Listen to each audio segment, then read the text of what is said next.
Hello guys, yes, the AFCON is in a couple of days. Yes, I mean days because we're in December already. It's no longer weeks, no longer months. I hope you're ready because we right here, we're also ready. What a week it's been. Salah Saga at Liverpool, end of the journey, end of that, wonderful story with Salah and Liverpool, a player who practically carried Liverpool, on his backs last season to win the EPL title. Now, he has fallen out with the manager and even the club, where they don't even take him for games again, especially the UEFA Champions League. Well, Arsenal, perfection in the UEFA Champions League is this. Mikel Arteta's men, season time will surely tell. Welcome, Premium Sport on PBO as we remain the amazing Kingsley. I've got Boluwati Tunshelomoni with me in the studio. One other person ought to have been in the studio. Yes, she. She's not here. Something took her out of town, but she said she must be a part of the show. She wants to rant concerning the Mo Salah situation. We'll allow her rant because that's what we do right here on Premium Sport on PBO TV. Let's do a break. We'll be back after this.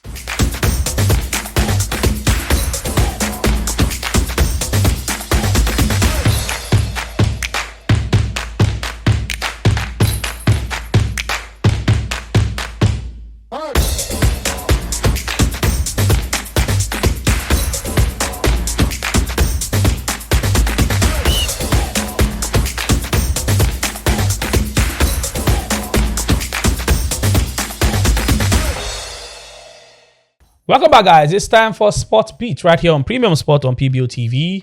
Let's go into the slam and dunk game basketball. The Oklahoma City Thunder equaled the best 25-game start to a season in the NBA history as they overpowered the Phoenix Suns 138-89 in the NBA Cup quarterfinals. Well, defending champions, the Thunder have won 24 of their first 25 games, equaling the Golden State Warriors record from the 2015-2016 season. Wow. Well, Shai Gilgeous-Alexander, last season's most valuable player, scored 28 points, hitting 20-point mark for a 96th straight game. It was a franchise record 16th straight win for the Thunder, who faced San Antonio Spurs in the semifinals in Las Vegas this weekend. Good one right there for them. And also, let's let you know that 9 Russian and Belarusian athletes have been granted permission to compete in qualifying events for next year's Winter Olympics as neutral athletes. Well, a welcome development. The International Ski and Snowboard Federation, FIS, had initially banned them from taking part, but the ban was overturned by a sport court in the course of the week. The selected athletes have now received individual neutral athletes AIN status after meeting the International Olympic Committee's ICC eligibility criteria, but will not be able to compete under the flag of their country. Good one for these athletes. They've practiced, they've prepared. The situation of their country should not really affect them. Let's do a quick break. When we come back, it will be time for Naija Flavor. Bolu is boiling. I don't know. The Super Eagles of Nigeria, quite a lot of situations surrounding the team. We'll talk about all of that and more. Stay here.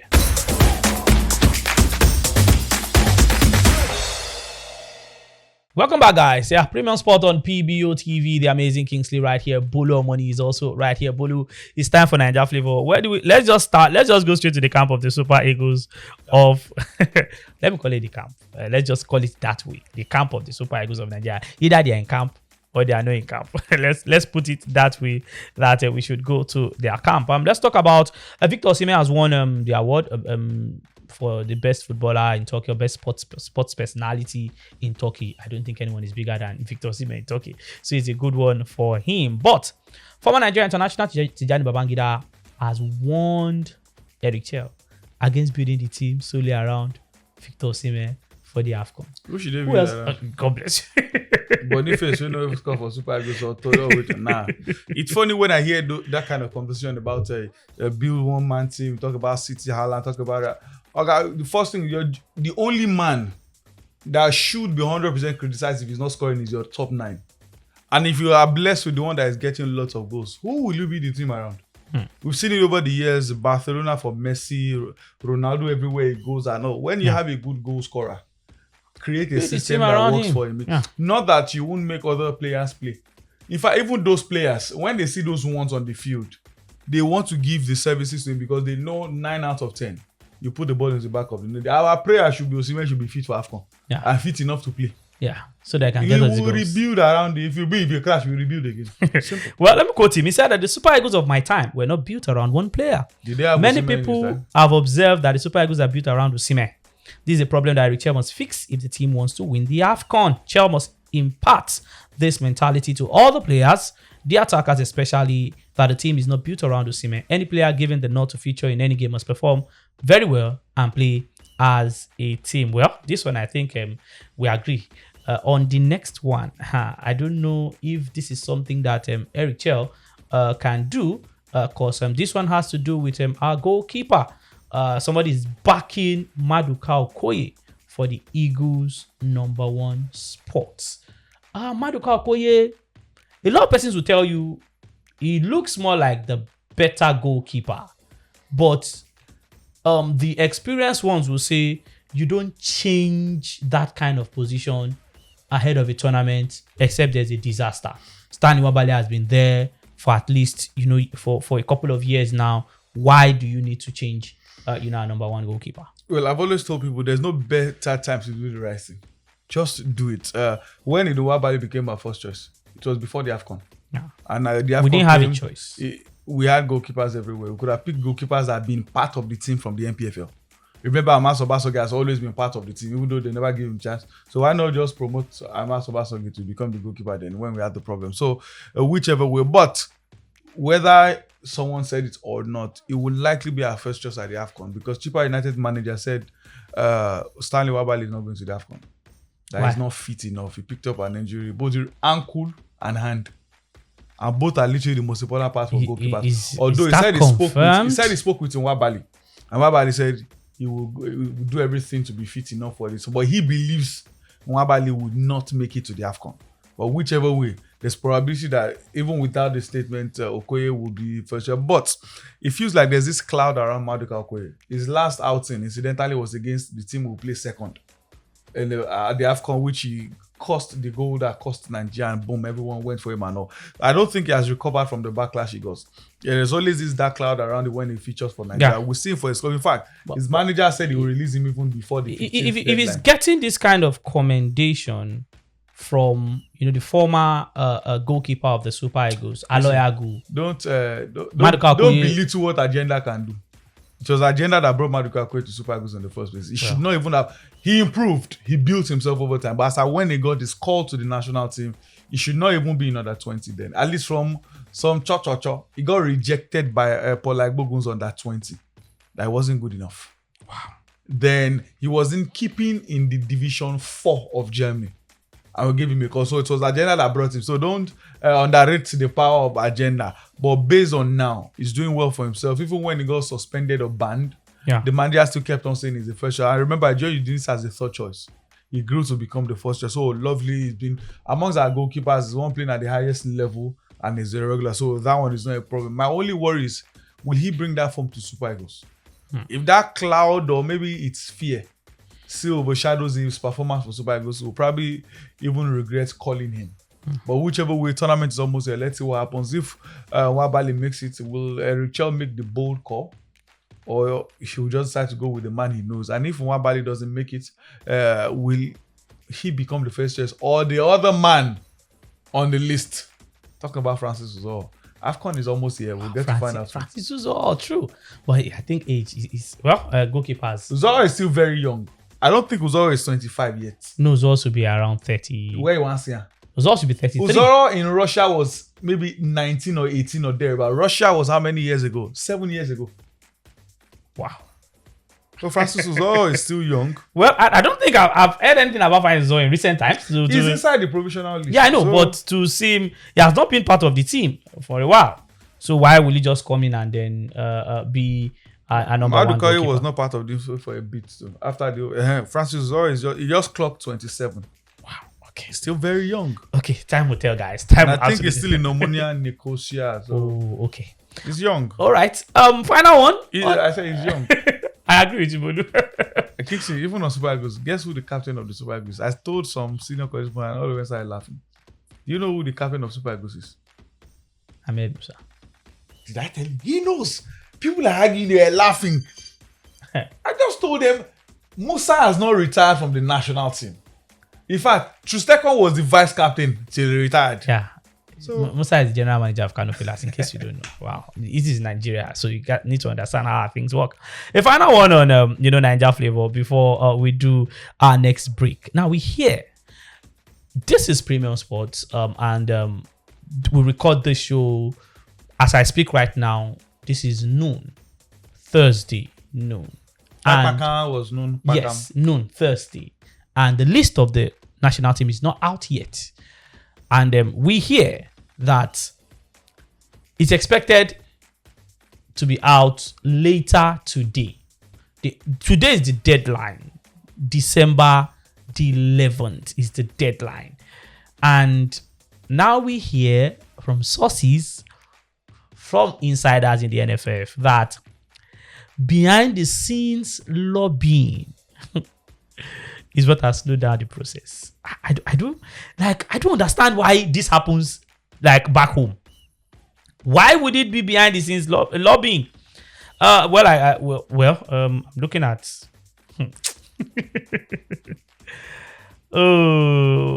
some top officials in the NFF met in Abuja this week to deliberate over the delayed Super Eagles squad announcement and other speculation surrounding the team.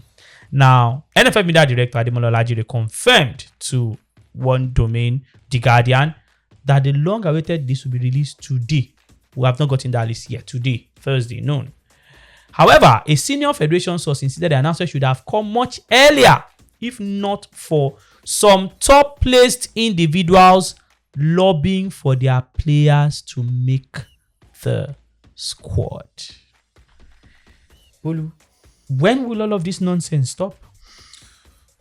Until we start doing things the right way, it's as simple as that. I remember, according to an anonymous NFF official, they are still owing Eric Chell 3 months salary.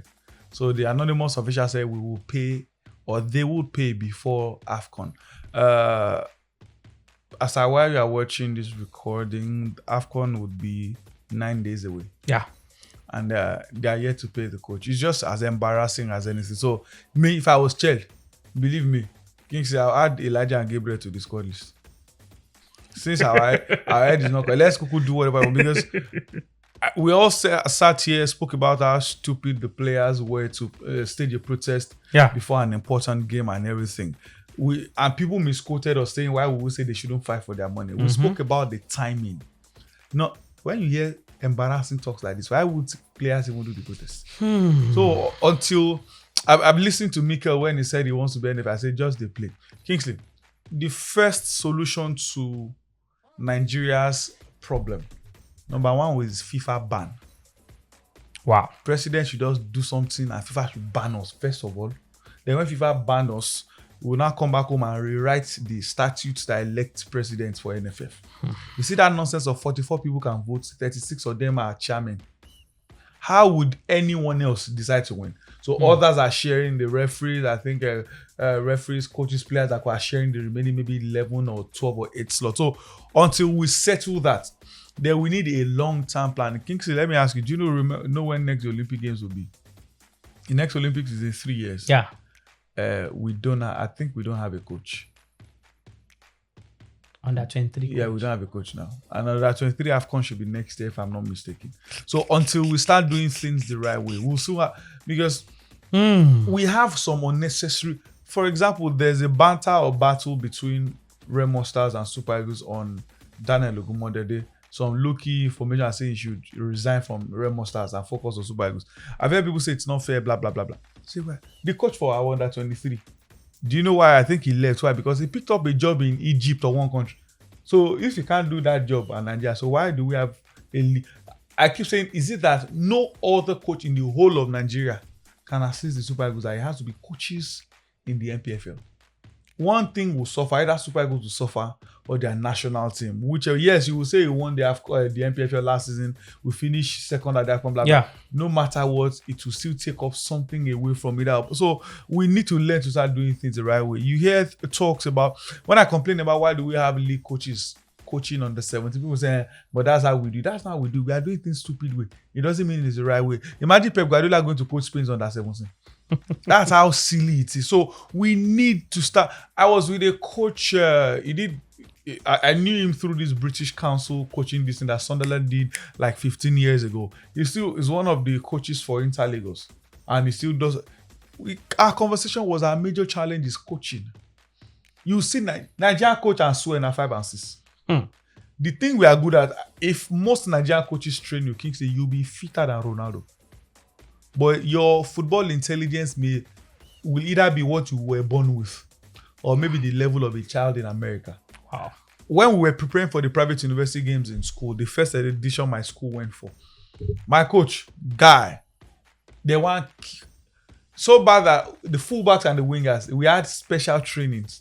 We were as fit as anything. But believe me, tactics not really there. Until a guy came from America. They said the guy is a tactical coach in the university there. That's why.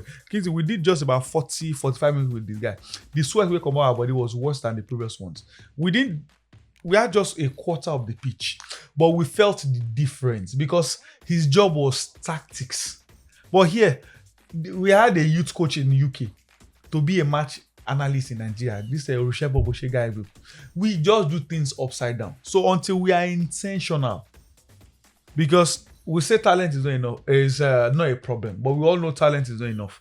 That's why it was a Malian reject, no disrespect to Rachel, that we called to lead our team. Then we are now giving every possible defense to why I feel that Chan, to why I feel to lead us to the World Cup and everything. Whereas if we had done things in the right way, we probably would have had 1 million Nigerian coaches to be thinking of, among all these best, who do we take? So the first thing is process. So maybe FIFA should ban us. But again, I know my people, if FIFA should ban us. We'll not still do anything. It's not doing anything until FIFA relieve the ban. Nigeria didn't qualify for World Cup. Our president was invited and he shamelessly went to the draws for the I was surprised. Some persons were saying that they'll put it in the budget that I spent some millions of either naira or dollar to go there. Absolutely ridiculous. Well, let's just hope that we do well at the AFCON and they put smiles on the faces of Nigerians. But one thing is sure, if somebody goes to not be at the World Cup next year, we will enjoy the World Cup. Absolutely, we will enjoy the World Cup because are you sure we will enjoy? Okay, we at home will enjoy. We will enjoy the World Cup. You've seen the ticketing again. In Mexico, the ticket increased by almost 1,000%. I mean, hotel reservation, all those things. Then America, all their countries from like 200 and so percent upwards. The only one, the cheapest was in Canada, 70% increase.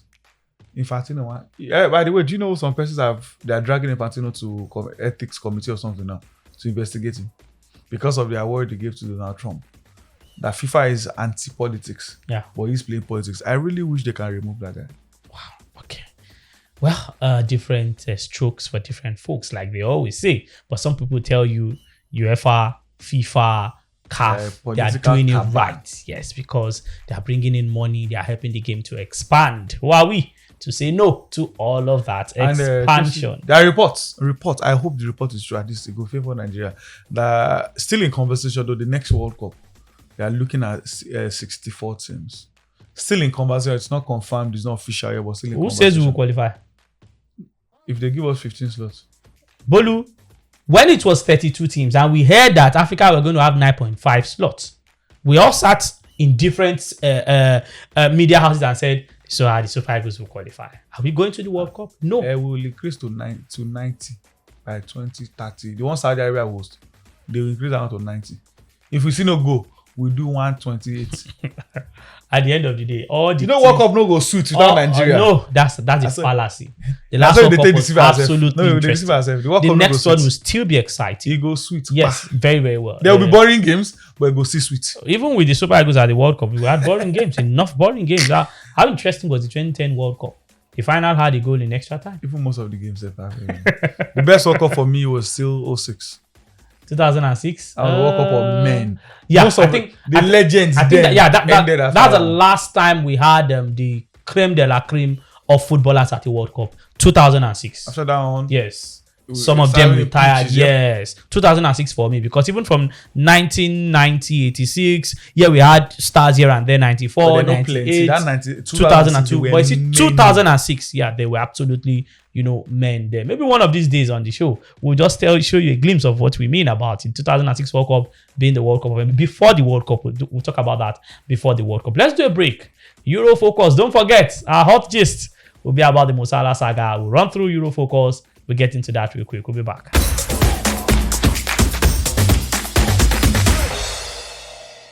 Welcome back, guys. Euro Focus right here on Premium Sport on PBO TV. Where else do we start from? UEFA Champions League. Big boys. Arsenal, 6 out of 6. That's the team. That's the team of the moment. Arsenal have not dropped points and have conceded only one goal. That was a Leonard Carl's goal against Bayern, where they beat Bayern 3-1. That boy is still 17. Yeah, he's 17. He's just 17. He's just 17. That guy is like... Yamal PR is just too much. Okay. Because this boy... I'm not saying he's better than Yamal. But what this boy is doing...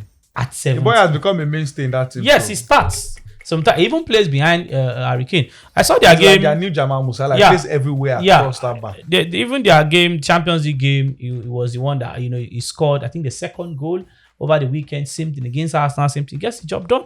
Let's just run through. They beat Sporting 3-1. Atalanta also beat Chelsea 2-1. Just run through a few results.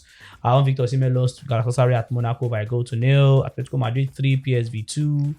Barcelona 2, Eintracht Frankfurt 1. Liverpool without Mo Salah. Kunde scored the 2 goals. Yeah. How? Liverpool without Mo Salah beat Inter 1-0 away from home. Spurs. Controversial penalty. Yeah. Spurs spanked the Slavia Praga 3-0. Ajax 4-2 winners at Qarabag. Leverkusen Newcastle 2-2. The game of the tie, game of the round. Real Madrid lost at home to Man City. We'll get into that. And then Arsenal maintained their 100% record beating Club Brugge 3-0 away from home with 2 crazy goals, wonder goals from Anoni Madueke and Martinelli. Bulu, how long can Alonso last if he keeps losing? He lost at home over the weekend, 2-0 against Celta Vigo. Lost at home against a City side, 2-1. But I saw the lineup against City. I looked at the guys who were injured. 6 defenders were injured. Mendy, Alaba, Trent, Carvajal, Militao, one of that person, Dean Hoisting. How do you survive that? The truth is, I think it's only the Celta that was really effective of the defenders and everything. But the Man City game, that was one of the few matches Real Madrid would lose, and the sensible fans of Madrid would not complain, because that was probably one of Madrid's best performance at all. Then I know Mbappe should likely play this weekend, because I think it was just enough for him to even be listed on the bench for that City game. I was surprised you're not seeing him play at all. Probably not bad. I even thought he would maybe come on at some point, but that was one of their best performances. At the same time, the Vinicius cult, I'm sure they will just keep deceiving themselves that Vini is not the Vini honestly, of 2-3 years ago. Really... Since the Ballon d'Or thing, I don't think he has. Now he's gone about almost 15 games without scoring a goal. I hope he's not Rodrigo's chasing. goal, they said was after 32. Yeah, after 32 games. I hope he's not chasing Rodrigo's goal. You could see the Rodrigo. That's why the classical drama, and people said, I said no. What he did was an embarrassment to himself, his fellow countryman. You could still see if Vinicius goes through a quarter of what Rodrigo is going through, he probably would have been crying everywhere. Rodrigo does. In fact, he could have been sold to probably Arsenal or any team in the summer, but he said he would stay and fight. And you could see the hunger. In fact, he got booked for challenging the ref, even though that ref in Celta game was one of the worst officiating. But you could see the hunger at the back. And when he got to score, he celebrated with like 1 million people. The fans, players, so the hunger is still there for him. They played well. So it's just unfortunate. I think they hit the woodwork twice again. See Hendrick that rarely plays also came on board, hit the bar. And also that is what hunger does for you. But I think they've given Alonso, do your thing, but make it work. Because no matter how do your thing they gave you, at some point if it's not working. Madrid is just a crazy place because it's just 4 points behind Barcelona. Barcelona will drop points. Definitely, both teams will still drop points. Now it depends on who will drop more ahead of the next Clasico. In the Champions League, they're in the top 8, despite losing 2 matches. Yeah, I think if they win, or if they win that next match, they can secure qualification straight to round of 16. Unlike playoff they had last year. But it don't matter. In fact, Pep Guardiola said before the match that Real Madrid's job is the most difficult. Yeah. That if what he did last season was Real Madrid, he would have been sacked. I agree 100%. But whichever way, I hope they continue from that type of performance. I like that. he entrusted some of the young guys, even though it felt like it was difficult. Still go there, get the job done and all. And this weekend, I don't know what he will line up because there's no fullback available for Madrid. The other 2 fullbacks are not injured. They are suspended for the match. Okay, that's good. Okay. Arsenal, a lot of injuries. In fact, the game against Club Brugge, I could reel out like 10 players for Arsenal who were either arrested or unavailable via injury. So I could reel out like 10 players, centre-back pairing, there was no Timber, Calafiori was on the bench, he didn't get to start, they didn't have Declan Rice, Saka and Eze were on the bench, no Kai Havertz, no Trossard. They still beat Club Brugge 3-0. Yeah, you might say this Club Brugge. And it's the same club guy that wrecked Barcelona. Yeah, 3-3. They played against. So I don't know. They cheated in that game. They won. Okay, but maybe we always agree. What you do in the first part of the Champions League doesn't really matter. No, there are 2 different competitions. When we get to February or March, where is the knockout stage? PSG is a definition of that last season. Yeah. The reason PSG won the Champions League last season was because Man City did not get sense. City led 2-0. If City had won or drawn that match, PSG would have been eliminated. Would have had maybe Inter would have won, or maybe Arsenal, or any other team could have won it. So Champions League knockout phase is a absolutely crazy different competition. I agree 100%. Well, let's quickly breeze through league games this weekend. Well, nothing really stands out. Nothing. I'm looking at the Bundesliga. No yeah, I'm looking at the Bundesliga. But it feels like only maybe Crystal Palace, Man City. I'm looking at Spain. Atletico against Valencia, Barcelona, Osasuna, Real Madrid, Alaves. It's not there. I'm looking at the Serie A. Okay, maybe even at that Bologna Juventus is also not up there. Maybe Udinese Napoli from the Maduka Okoye's angle and then playing against the champions. Well, Premier League, Chelsea Everton. Well, should be a good one to watch. Chelsea had the Robin Hood, so you never. Yeah, it should be a good one to watch. Liverpool, Brighton. The Salah Saga. We'll talk about it after the break. We heard he might not even be in the squad, but he was saying that that might be his final. No, he's not playing this year again. Yeah, that might be his final. He never play for Liverpool again, and all of that. But the pick of the bunch will most likely be Crystal Palace, Man City at Selhurst Park. Crystal Palace, second meanest defense. City, Haaland has not been scoring. His attack is a crazy boy. I will still captain him. You still captain him. Wow. Okay, you captain Haaland. He goes to score. In my blank. I go swear for her. Do you have Saka? I have Saka. Captain Saka. I sold that crazy Easy. I bought Easy for 3 weeks. Your flight. Captain Saka. We'll talk about that when we get to FPL. But Sunderland, Newcastle. That's a crazy derby. I think the last time this was played was 2016 or so.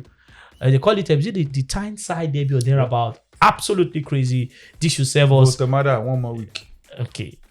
Well, I've sold him. I've sold Votemada. We'll talk about all of this in FPL. But Crystal Palace, they find a way to beat the big boys. They are crazy and they lost to Man U at home.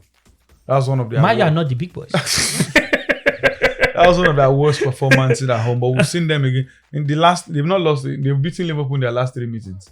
FA Cup. They beat City to last season in the FA Cup. Community Shield. They beat the final. This season, they beat Man City. They're beating everybody. Okay, well, you're right. They're beating all the big boys alone. And they are playing at Selhurst Park. But my only fear for them is Pep Guardiola said he will know during the festive period when people ask about Arsenal winning the Premier League, blah, blah, blah. I checked the table this morning. They've cut the gap to 2 points. Just 2 points. I don't know how he went to 2 points. Just 2 points. And now they've considered 16 goals. They have the same goal difference as Arsenal. Despite considering almost double of Arsenal's goals. The interesting thing is Arsenal's last game of the year is Aston Villa. Same Aston Villa. Villa. Which will be at the Emirates. If 2 of them win to that level and Arsenal draw, City go top, City win. And there's always a period where City go on this crazy winning streak. Yes. They will struggle in some, but they will still end up winning. And that's the build. So this Palace would define City as well, how they'll survive. I think they may still end up winning, but I'm not putting my money on them. Coming off the back of the Bernabeu. Yep. In fact, Palace also will play in Europe. The Thursday, boy. Okay. So the only thing I can put my money on for this game is for both teams to score. The City defense is express. Oh yeah. You will pass. Anything, just switch on your engine, you will pass through their defense, but they will score. The only way to beat City is maybe a 15-goal thriller. You outscore them because they will always score. And those talks of without Haaland, they are not scoring. They are still scoring goals. So I think the best bet in that game just for both teams to score. It's hard to call who will win, but if I need to push my 10 towards some, maybe I'll just do win or draw for Man City. Man City. They are the bigger boys, and Foden is in some form. He has been posting, I think, double figures in the last. At least goals involvement in every game. A goal or assist. All right, guys, I just heard that Euro focus. Let's do a quick break. When we come back, hot gist: Mo Salah saga. Spicy will join us on this one. Premium Sports right here on PBO TV. We'll be back.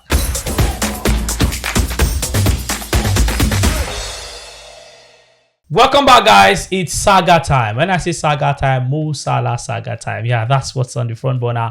That's our hot gist for today. Premium Sports on PBO TV. And like I said, Amazing Kingsley is here. Bulo Money also here. Spicy Omi joins us.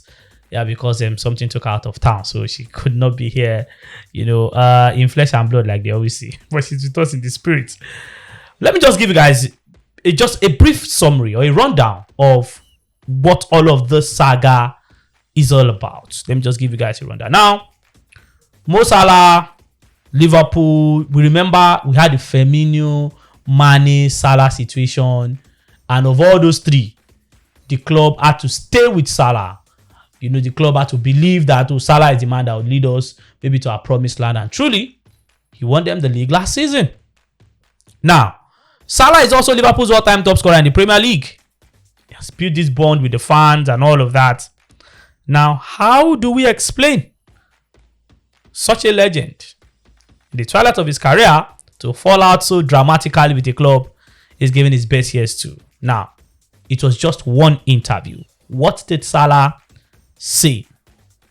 Now, remember, last season, before Liverpool claimed the Premier League title, we're thinking about Salah be given a new contract. Salah even said something that he doesn't know. I've forgotten how he put that. How did he put that word? He was saying it's not on him, it's on the team and all of that. At the end of the day, they handed him a contract at the end of last season.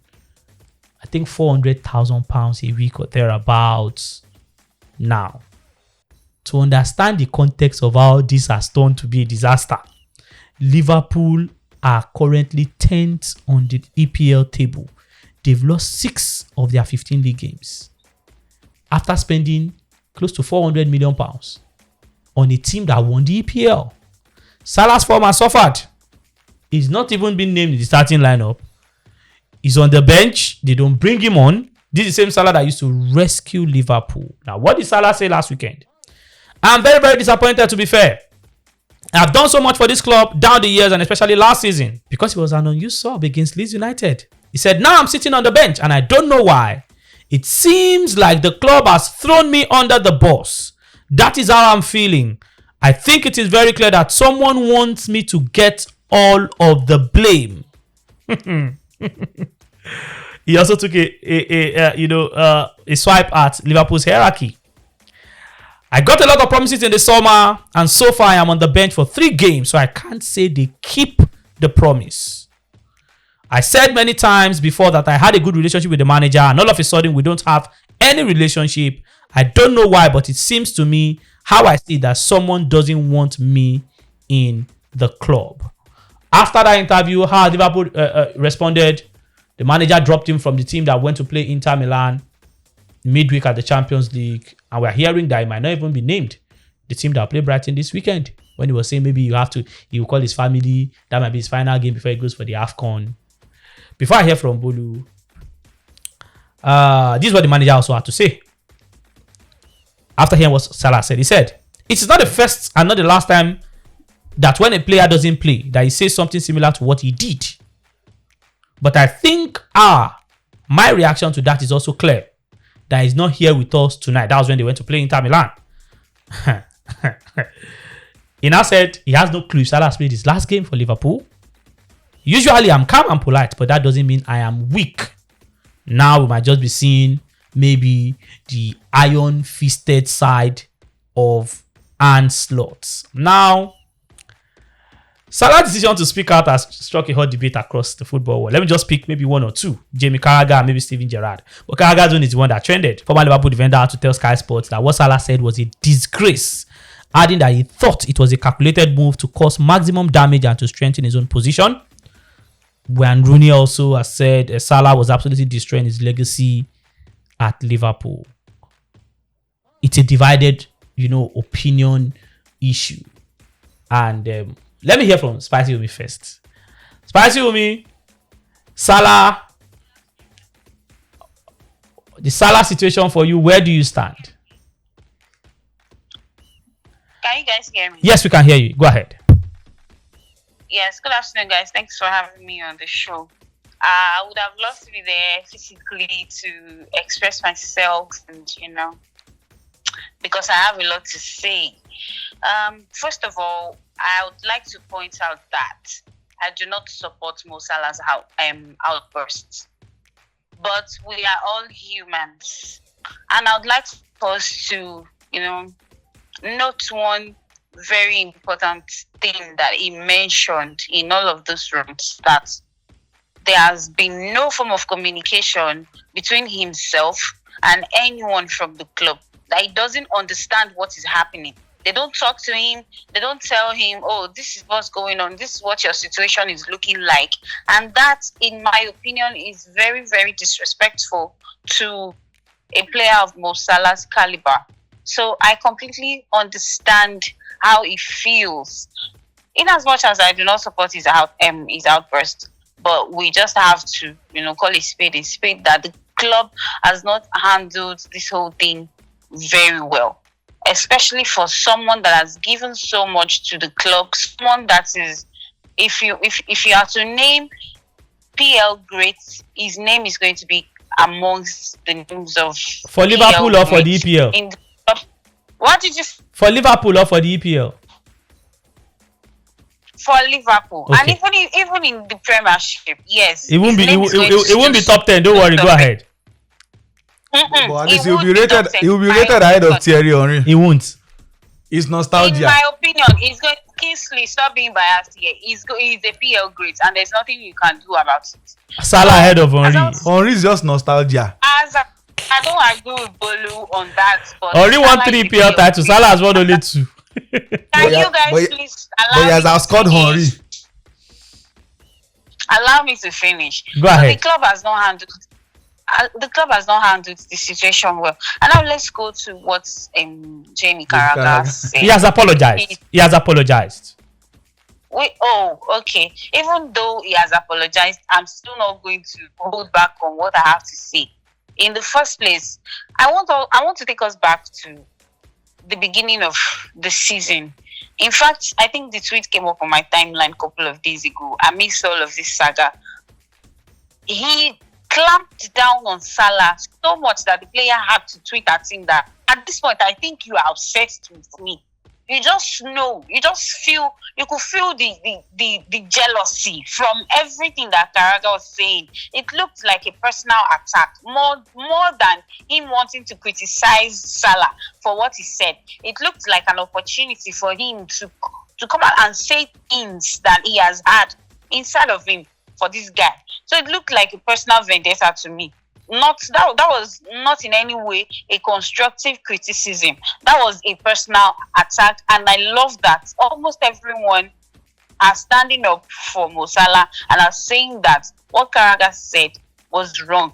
He started off well, and then he just went off. You could feel the veins on his head popping out, like he was so angry while he was saying all these things. I don't know what is it about. He's a legend of the club. He has to talk. He's a legend of the club. Yes. Salah is much more of a Liverpool legend than Jamie Carragher. Steven Gerrard. Please allow me to finish. Please allow me to finish. Go ahead. He is more of a club legend for Liverpool, for the things that he has done, the things that he has achieved for Liverpool. Salah, in my opinion, is more of a Liverpool legend than Jamie Carragher has ever been and would ever be. Okay. Who rates a player that has more own goals for his club than an actual goals in all of his time playing for the club? He has 7 own goals for Liverpool. 3 goals for them. Mistakes happen. He's not, and he never won. When he was there, he never won the PL with them, which Salah did. He did it twice. Okay. As a Champions League, Spicy with me. He's given double-digit goals and assists in all of the seasons that he has been there. So on what grounds is anybody going to come and tell me that Garaga is a bigger player? No, nobody's having that conversation. Spicy me, nobody's having that conversation. So but Steven Gerrard, who is a bigger player than Salah, has weighed in and has insisted. I am going to say Mo Salah. No, I'm going to say Mo Salah. Ahead of Steven Gerrard. I remember. Yes. Okay. I'm going to say Mo Salah. Steven Gerrard has said I'm going to say Salah needs to apologize. Are you listening? Steven Gerrard has said that Salah needs to apologize to his manager after that. In fact, Gerrard said Salah crossed the line with a couple of wrong comments and urged everyone involved to use common sense to find a solution. He even dragged Van Dijk into it. I hope that Virgil van Dijk as his captain, as his leader, will help put that together. So does Salah need to apologize? Like I've said in the beginning, do not support Mo Salah's outburst. But we need to understand that before being a footballer, when we are hurt, we react differently. So I understand that him being human took the better part of him, and he reacted the way he did. I don't support the outburst, and yes, I agree with DVG that he needs to apologize for that. But that does not justify the treatment he has been getting from the English media in the past few days since he granted that interview. It took just one single interview for all of them to turn on him and say things. The only people that have stood for him that I've seen, Micah Richards and I think Andy Cole. I said something about Andy Cole, they are trying to understand. But one thing I have noticed about English pundits is that they never, they don't know how to deal with the fact that a player from another race that is not English like they are has come into the English Premier League to flourish like Salah has done. Haaland is flourishing. He's not from the English race now. They are not beefing Haaland now. What did you say? I said they are not beefing Haaland. Haaland is flourishing and they are not beefing. But let's leave that. Let's leave all of that. But here's the thing. Brendan Rodgers, Luis Suarez had something similar. And Suarez apologized to Brendan Rodgers. Then Gerrard was in that team. And then I think he scored 31 goals and 15 assists to fire Liverpool's title push, even though they did not still win the title. So maybe that's why Gerrard is asking Salah to apologize. But then a final one on all of this. This conversation is out there now. I'll bring Bolu in and then we'll take Wumi later. Salah has received a lot of support from his teammates, the Egyptian teammates, and they have come out. In fact, let me just run through some. Ahmed Kuka Hassan on social media said players like Salah do not get benched. That's coming out to support his player, his compatriot. He said if he starts on the bench, you must make sure he's the first to come on after 60 minutes, 65 at the latest. Mo is not just a teammate, he's a leader, a legend for club and country. Keep working hard, brother. Every situation in life is temporary. Moment like this pass. What stays is your greatness. In fact, head coach and former star Hussam Hassan posted a photograph of himself and Salah and the message, always a symbol of perseverance and strength. In fact, another person, Ahmed Zizou El Sayed, said the greatest Liverpool legend of all time. And more. I don't think I can take all of that. But is Salah the greatest Egyptian player ever? In all those his teammates, the head is not correct. All of them. The one that say he should always come and say, maybe you should go and coach a team and put Salah into it. Then Salah will likely not even be top 10 greatest Egyptian of all time. No, he should make top. He should make top 5. He won't make top 5. He should make top 5 5. will be in the generation that won AFCON like 4 in a row, or be 3 in a row. He should make top Egyptian 5. He will make top 5, probably top 3 Egyptian player. But for the national team, I doubt Salah will even be in top 10. For Egyptian, the biggest achievement Salah had for Egypt was to make the final of the AFCON, and which they lost. That's how people separate. When people say Osimhen is probably Nigeria's greatest striker, But for the national team, it's the same thing. People, Assisat is the most decorated African player ever. But people will tell you for national team, they'll still pick the likes of Perpetua and Pocha over her. That's why Assisat having more. So it's for things like that. For Egyptian player overall, maybe Salah could probably be top 3 or even maybe greatest. But for the Greatest team, Egyptian player. it's possible. No. Based on his number achievement outside the country. Okay. But even the achievement, there are some players that have loads of achievements in their country. Spicy will be itchy to talk. Spicy will be. Let Bolu finish his thoughts about the Salah situation, where it stands when you talk about Egyptian legend, and then we'll take your thoughts. I have my own thought too, but let Bolu wrap his thought up, and then we'll take yours. So legendary things have different ways and the way people view it separately. For example, Ronaldo is the greatest goal scorer for Real Madrid. Marcelo is the most decorated by the player, but some people will still tell you Di Stefano still stands out, Raul still stands out. There are different criteria for selecting. So Egyptians will tell you, some will tell you because a crop of players won AFCON, maybe it is 3 or 4 in a row.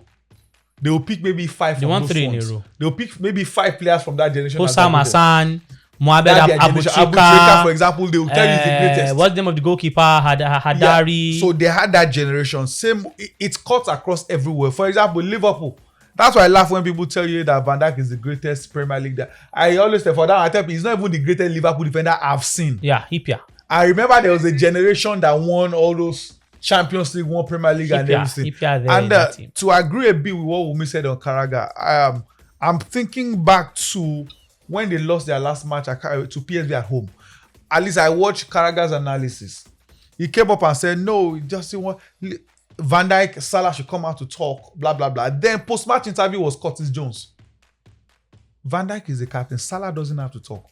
And Karaga was hitting at Salah. No, I don't want to hear him now. It's so like Salah that he wants to come out and talk to. I'm like, what's your business? Van Dijk is the captain. Nobody's even talking about him. Liverpool's defense have been atrocious. Nobody is their worst player. Himself and Konate, they're battling for. In fact, there's a podcast I do with some friends, and every week you always say, "Hope Van Dijk will Cody." Is that bad? He does it every time.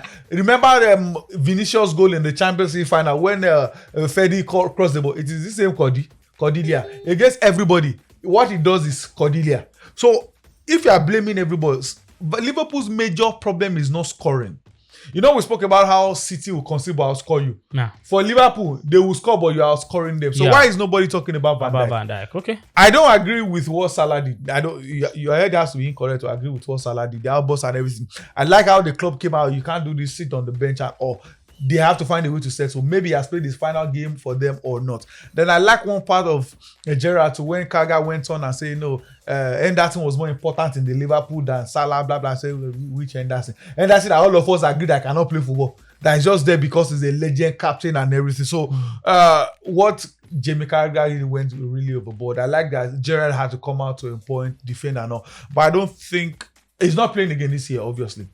But he may not play for Liverpool again. Okay. And there are talks about Saudi. I think Salah and Saudi is a match made in heaven. He will make so much money. It was going to happen one way. Yes, he will make so much money, and it's unfortunate that maybe in a fight one cancel. Don't be shocked if before AFCON is over, he signs for a Saudi Arabia club. But the question is when will he dress up? I think he's gone. So here's what Liverpool are saying. I don't think he will come out to apologize. Yes, they don't want him to have that farewell at Brighton this weekend because they want to maintain his what's that word now that they put on player, his price value.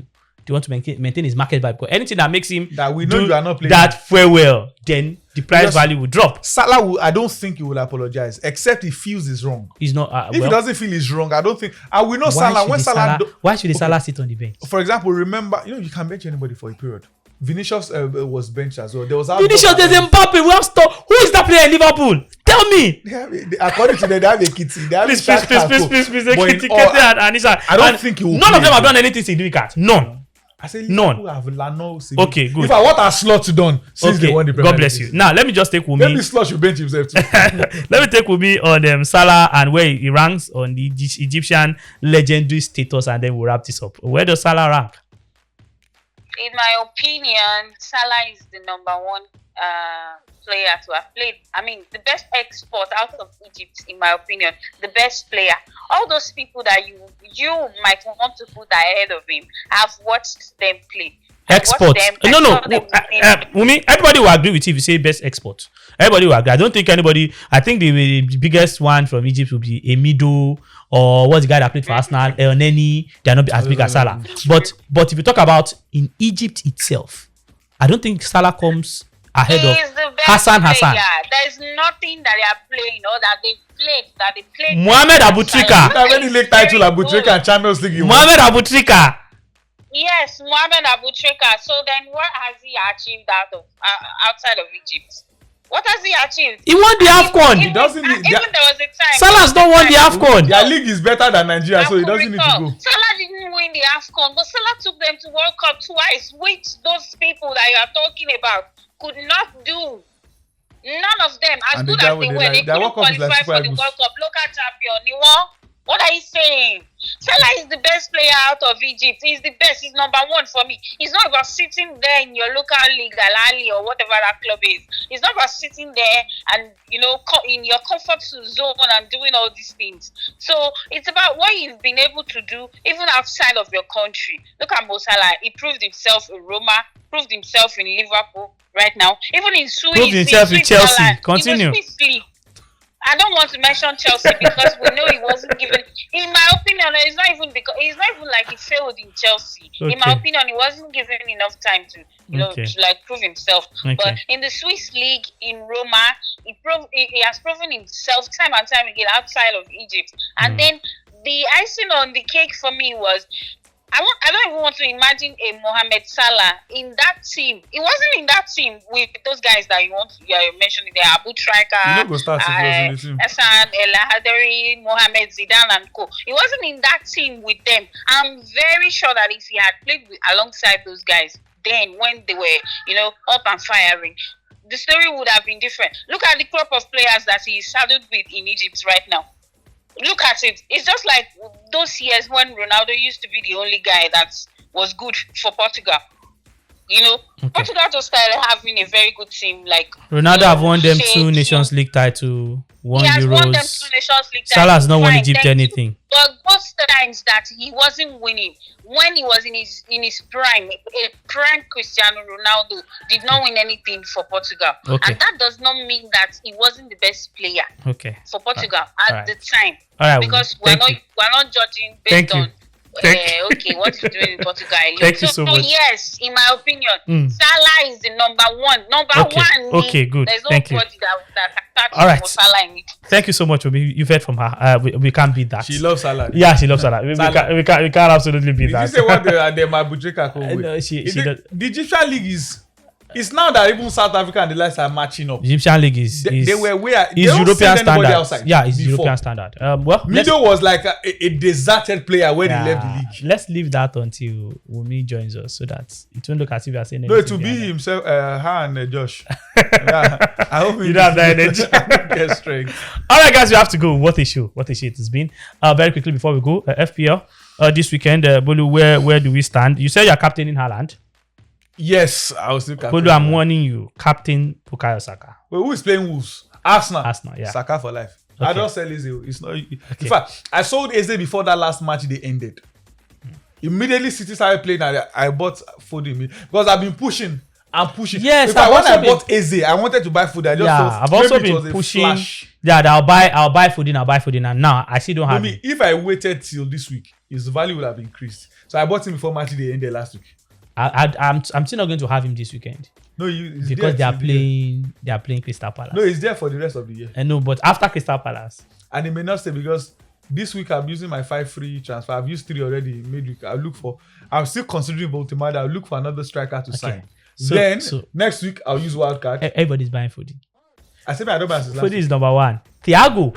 When everybody signs now, it's go off. Yeah, Thiago is number 2. Bruno Guimaraes. Bruno Guimaraes is number 3. Kenan Drisby-Hall and then Matty Cash. I bought Bruno Guimaraes for my FPL challenge, not the FPL. Mosold, Semenyo, João Pedro. Wow, it's Calafiori. Okay, Calafiori has cards. I think he has picked up 5 yellow cards. Yeah, so he's out. I understand that. João Pedro. Okay, everybody have sold him. Semenyo has stopped scoring. He started the season very well. People are selling Mateta. They play City's defense. May I sell Mateta? I have him. Except he's injured. People are also selling Buemo. They play Bournemouth. Okay. All right, guys. Let's see what Buddha has got for us for the weekend is premium bankers. And well, whenever we do not have Josh on the show, there will be a part of the premium bankers where we'll call the house picks. This one, it is the house on the house. The house wants you to make some money. So let's see Bolu's premium banker. And let's see what our house picks looks like. All right, guys, what a show it's been. Premium Sport on PBO TV with the amazing Kingsley, Boluwati, Tunishala Money, and the Spicy Umi joining us via the telephone. She's out of town. Should have been in the studio. Special thanks, special mention to the two guys behind the camera, Elijah and Gabriel. And yes, to our guy, Mr. Emeka, we say thank you very much for all you do. Have a fabulous weekend and pray for Nigeria. Hopefully, when you watch this show, the Super Eagles list ought to be out for the AFCON. Bye-bye.